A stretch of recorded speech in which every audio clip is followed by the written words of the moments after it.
Final whistle went. How did you feel? What were you thinking? To be honest, I was thinking about my dad. You know, my dad unfortunately passed away this year, and even though he wasn't there physically, he wasn't there. He was there in spirit. So, you know, when that happens, you're just looking to the family and seeing the joy that you bring to your family's faces in such a tough year for us. It's all down to the referee, and the referee has decided enough is enough, and the 4 in a row has been achieved by Dublin. 6 All-Ireland titles in 8 years.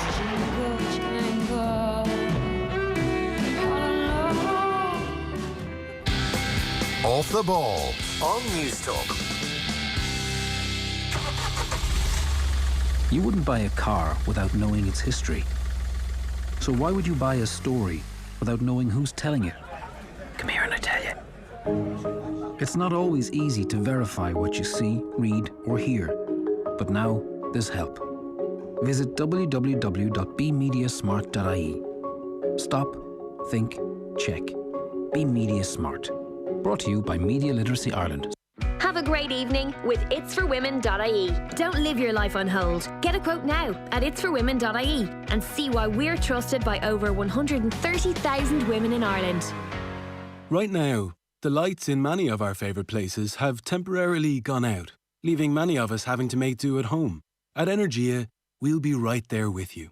We'll continue to supply Irish homes with 100% green energy, keeping the lights on for that temporary home yoga studio, home arcade, home coffee shop, home gym, home cinema, or whatever else might be helping you power through all this. Energia, the power behind your power.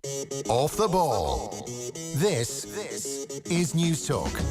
You're welcome, Max. So when Mike Quirke took the job as Laois football manager, he would have thought through the many different possibilities for the year ahead. An unfinished league and potentially no championship at all, I suspect, were not in his wildest thoughts or scenario that he had in front of him. Mike Quirke, good evening.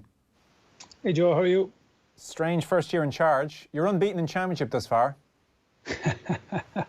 Yeah, this wasn't one of the permutations that we were looking at, man, to be honest, no. Incredibly strange times. Yeah, so I'm sure you watched or you've read since about John Horan's interview last night. He was on the Sunday game and he was making the point that if social distancing is a priority to deal with this pandemic, I don't know how we can play a contact sport. That's what Gaelic Games is. It's a contact sport. I don't really see a point in the foreseeable October or beyond where social distancing won't be a priority. So the chances of a championship feel slimmer than ever, I would say, from this vantage point this morning. Yeah, I watched them last night, and I just don't think a lot has changed really from what he's saying to what we already knew. I mean, you know, John is working off the best available information that he has right now, but nobody knows what's going to be the case in the next 4 or 5 months, Joe, and that's the reality. Everybody's kind of working off this year in a very blind kind of a way, and yeah, there's a lot of us are hoping there'll be games go ahead and people can get back to some kind of normality, whether that's behind closed doors or not. But ultimately, no one knows, you know, and like, of course, nobody wants to be in a position where we're putting anybody, players or backroom staff or referees or officials, in a position where, you know, potentially they could pick up this kind of virus and bring it home into their own family, and nobody's going to risk that, and that's obvious. But we just don't know where the numbers are going to be in this thing in the next 4 or 5 months, and I just don't have. I don't see the big panic with people needing to rush to, you know, either call off the championship or you know, look for certainty in terms of when we can get back training. I just think we got to just ride it out and see where we are in a couple of months' time and make a definitive call in closer to August or September and October. Yeah, I would totally agree. It doesn't help anyone for the GA to be pressured one way or another publicly. No. Like, what are we getting out of it? What, you know, I mean, do we want an amateur player to go home to, you know, his mom or his dad or a grandparent or a child and pass on, you know, the virus to somebody who might be in a vulnerable position in their own house, you know, for playing a game that they really enjoy as an amateur, whether that be club or county? It can happen the same, you know, at whatever level. You know, the only difference is the number of people that might be in attendance at a game. And so if you were going to do that behind closed doors, it's really irrelevant whether it's club or county. The risk is the same if you're going to play a game of Gaelic football. And it's just, I'm conscious that, you know, there's a lot of players and there's a lot of managers looking for certainty or looking for this or that. And I just don't see the point. I just think we've got to just really roll with this and relax with your training. I mean, everybody's at best case scenario, everybody's away 5 months from a game, in October. That's about that's our best hope. So if you're 5 months away from any game, we don't need to be training people now or doing your 5 Zoom sessions a week. Just relax and see where we are in a couple of months and then make a call. Yes, because the point can be made. Well, we need sport back, and mental health is very important, and all of these things can be put at the door of the GAA. And frankly, that can't be their concern. Of course, everybody would like to get back playing, and of course, it would benefit us all. But ultimately, they have taken the best advice and acted very promptly at the start of this thing, and you would hope they just continue to do so. And maybe there's a way back where you can train in a socially distant way and in a safe way, and that ticks the mental health box, and you get a sweat on and you get your endorphins and you get to see some of your mates and have a chat. But we absolutely don't need to rush to games. No, look, obviously, training is great, but it is for players, the joy is obviously about a game and competing and getting yourself into that environment. But right now, people would take being able to go down to the pitch and have a kick or having a puck, like you were doing when you were 8, 9, 10, 12 years of age, just that kind of freedom to get out and kind of have a little bit of normality again.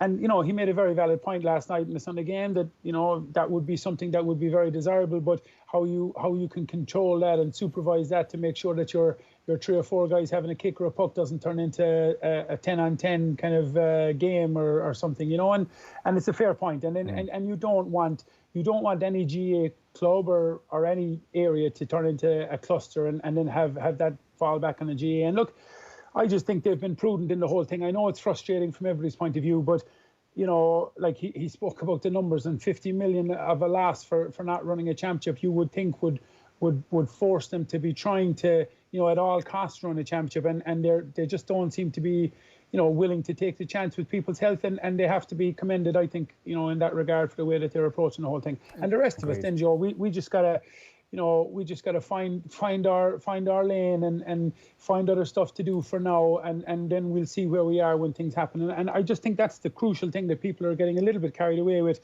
the need for certainty or the need to call it off. I mean, it benefits nobody from John Horan coming out now and saying, look, the championship's gone, lads, and we'll worry about it next year, because what are we gaining from doing that? Just see where we are, see where the numbers are, and perhaps this thing, in 3 or 4 months' time, the numbers are so insignificant that we then can have a meaningful conversation about, if players want to have games, and just see where we go, In short here, your sense as a county manager is everyone just chill out, bit of patience.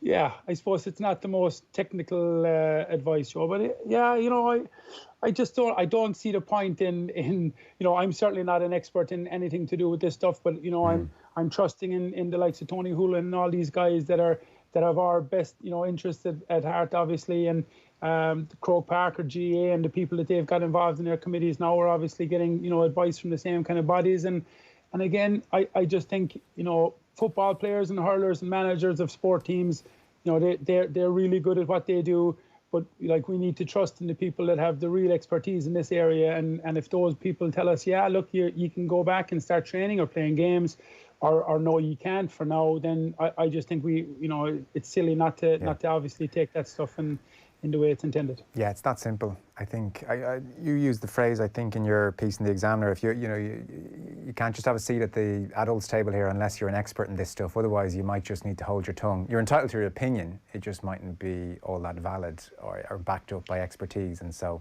that's where we are. How have you done things with Laois then? You were progressing along nicely. Division 2 of the league, there were 3 wins, 2 losses, and then shutdown happened. Have you been encouraging the team to keep fit? Have you been sending out, weekly programs, or have you reached a point now where it's, lads, relax, don't worry about it?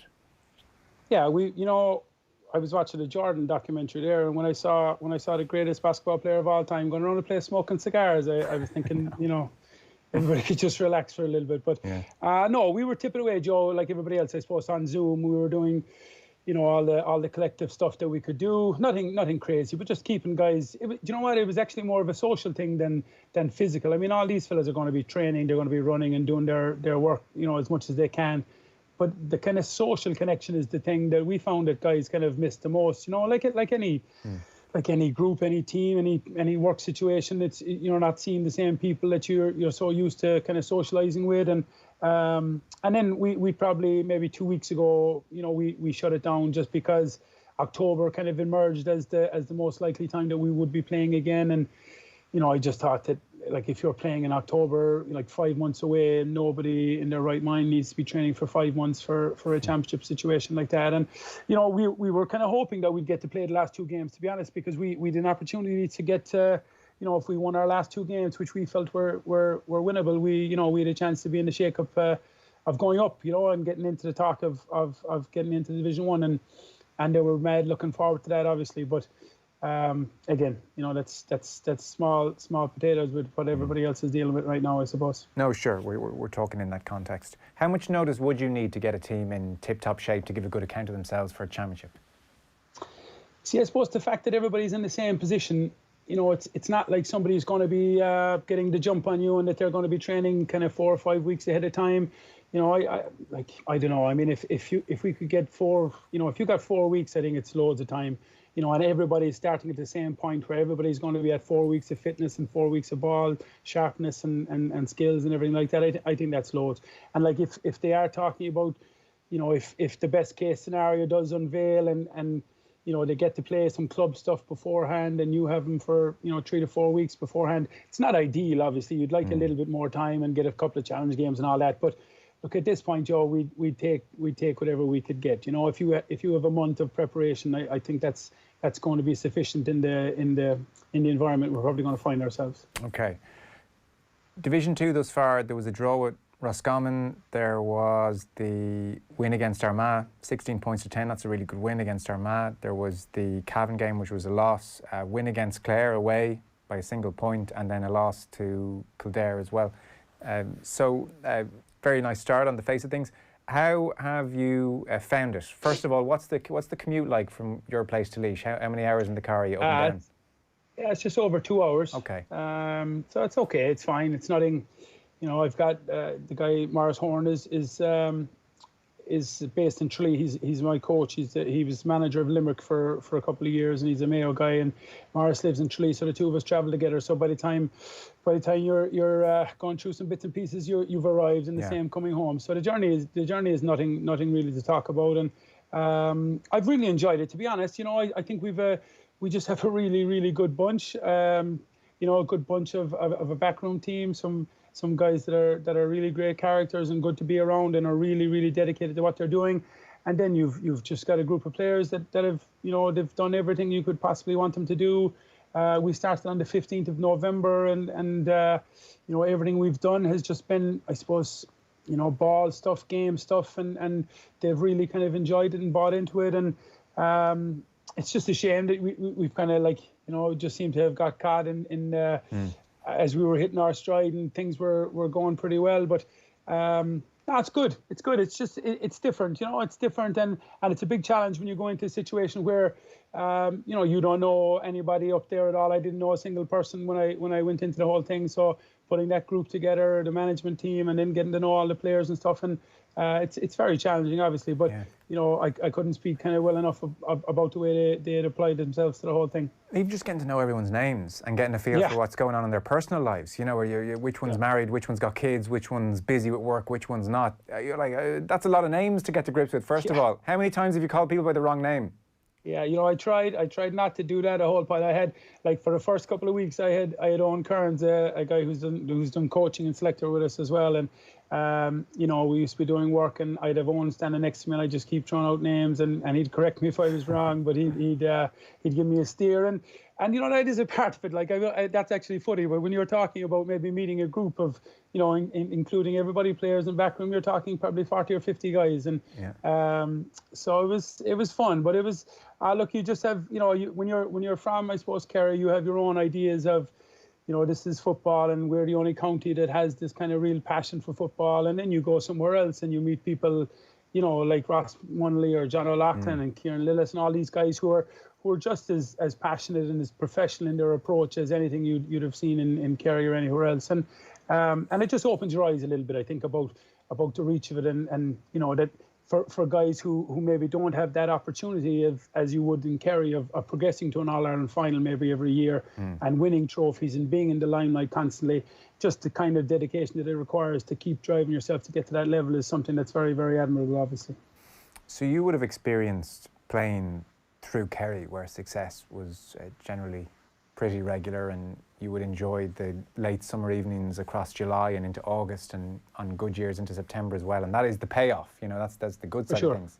So what has struck you about the experience of a Laois footballer? So you mentioned the professionalism which is there, and I don't doubt that.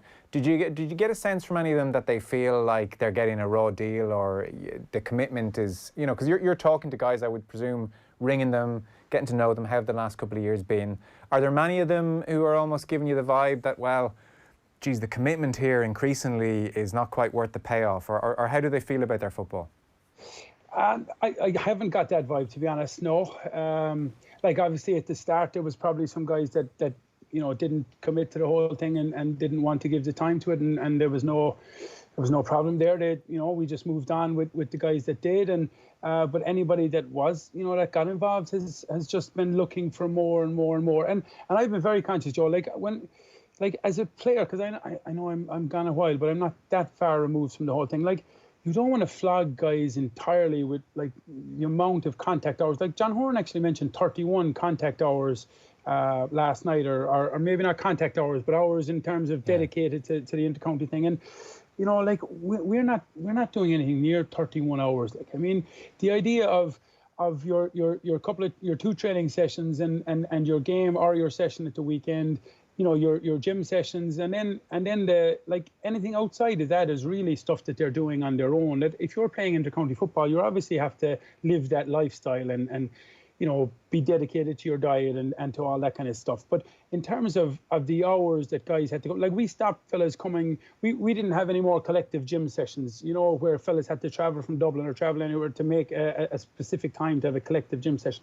We just allowed guys the independence and control to do their gym session on their own. So if they had you know, time during the day, during their lunch, that they could pop into a gym in their own facility to do 40 minutes in the gym, then they didn't have to be coming out and packing a bag that night again and coming into O'Moore Park in the Centre of Excellence to the gym. And just stuff like that to try and, you know, relieve some of that kind of, you know, time intensity that intercounty football is really. And then the big thing was just the training, that we wanted to make the training as kind of game-based and as competitive and as ball kind of intensive as we possibly could, so that there wasn't huge amounts of that arduous kind of running where guys were just getting sick of training. And, you know, Tom Hargrove's a guy that, you know, we have as a physical trainer who's superb now, and Tom would have been based in rugby for a couple of years over in the UK. And, you know, like everybody else, you're basing everything on your GPS in terms of how hard they're working, and how hard they're working is the very same as they would be if we were running 100s and 200s. So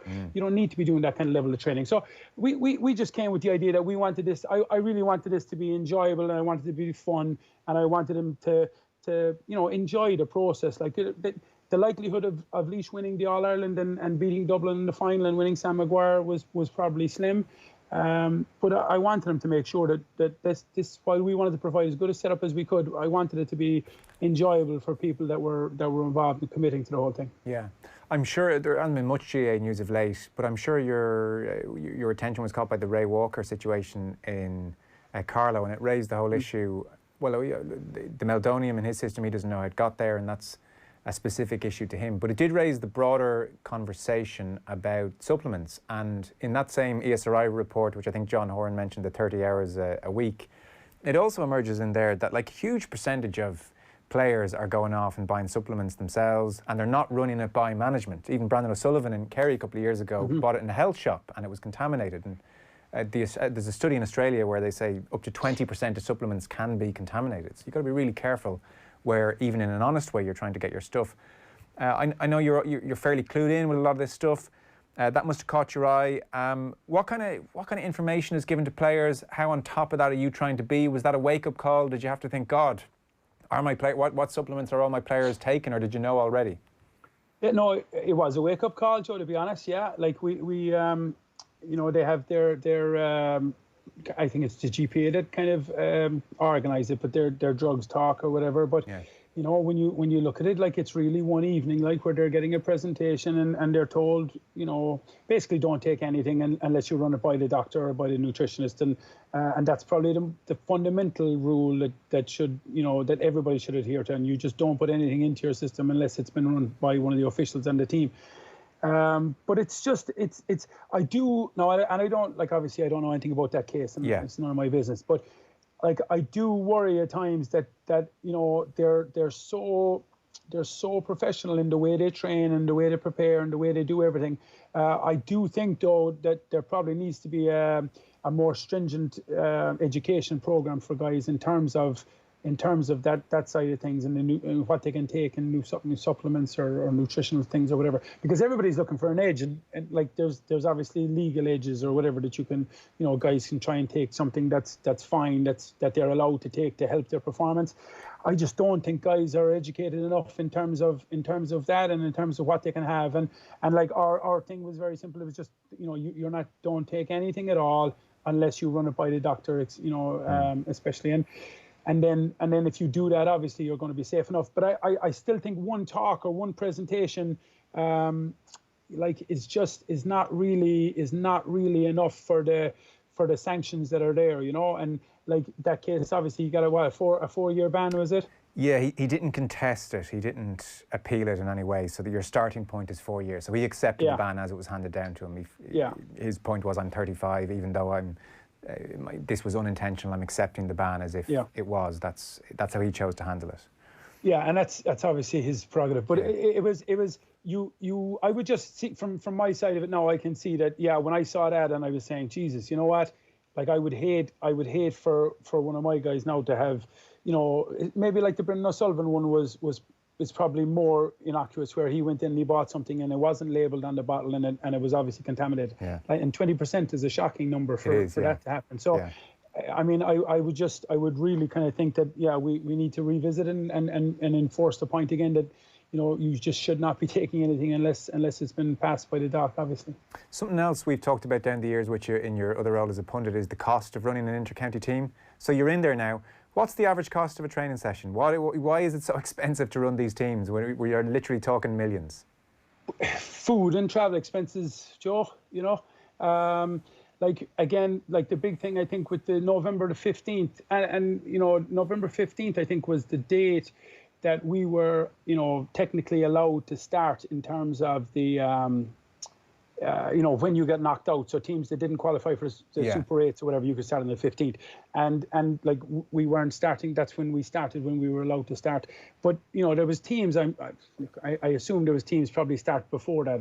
And if you do, it's you're not being covered for your travel expenses or for your meals. You won't get meals after training. This is what Croke Park have told the county boards to try and alleviate those costs and try to make sure that teams now start when they're supposed to start, which is obviously making sense, because if players aren't getting fed, they don't want to go travelling down, and if they're not getting travel expenses, that's all fine. So it makes that a little bit tighter where guys are starting when they're supposed to start, you know. But the big thing is, like, again, we had a guy travelling from Cork and coming from Dublin, College, Galway, everywhere, and then you're feeding everybody for whatever is there, maybe 40 guys or 45 people every night, and then you've got the hurlers that are training on the other pitch, and they're coming in and they're getting the same travel expenses, the same food. You've the medics.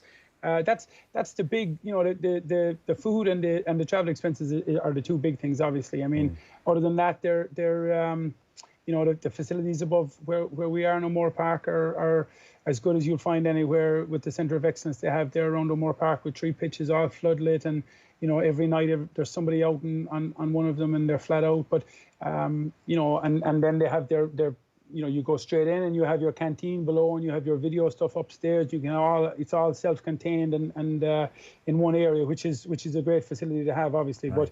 But that's your money, Joe, is your travel and your grub. Before you go, The Last Dance on Netflix, you mentioned you were watching it. I am as well. I'm enthralled. Yeah. I'm enthralled by it, and I didn't experience this first time around. I'm not the basketball man that you are. So give me the verdict. What do we think of it? It's outstanding. Yeah, it's brilliant. It is. It's just I can't. Like, I mean, it's like I obviously in '97, that '98, the season that it's real focus on. Like, I would have been basketball crazy, obviously, at that time. I remember the game they went through the last day where he came back wearing 45 in the Garden in New York, and he had 55 points. And I remember watching that game live, and like I just relived it when he was talking about it and stuff. So for somebody like that now who's really deep into the thing, it's fascinating watching, But I honestly, I was talking to somebody about it the other day. Like he never took a cigar out of his mouth. Like, and he's sitting there. It's unbelievable. He's sitting there now, even talking about it. He's got a cigar and a big glass of brandy, and he's, after a couple of games, he's drinking beers and he's smoking a cigar, even in the dressing room.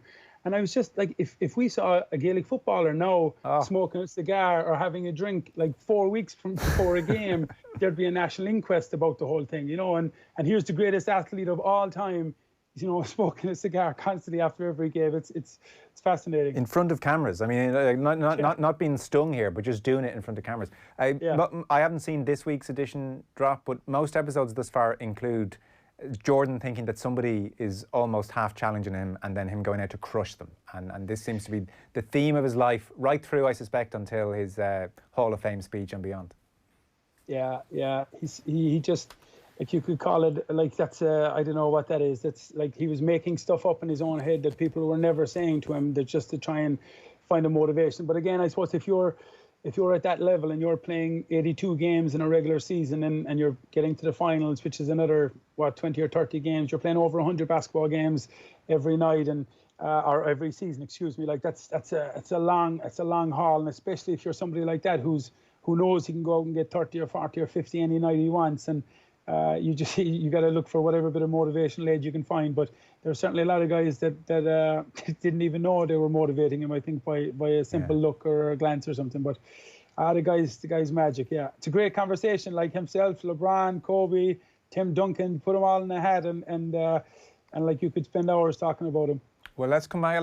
Let's do that at the end of the series. Come back and have a chat about it in full, because I know there's an off the bull podcast ongoing at the moment. Kieran Donaghy's on it, but we'll do a chat here some evening. I even want to get your take on Phil Jackson and how he's coaching. I'm sure you're watching that with a new eye as well. In the meantime, bit of patience. We'll get games again in due course. Mike Quirke, thanks a million. Thanks, Joe. Off the Ball on News Talk. The Future Proof Podcast. If I asked you to conjure up the image of an animal that lived on this earth millions of years ago, you'd pick a dinosaur, right? Dinosaurs are great and all, but they hog the limelight. And the history of life on this planet is filled with much more interesting and bizarre characters. Pigs with beaks, deers that turned into whales,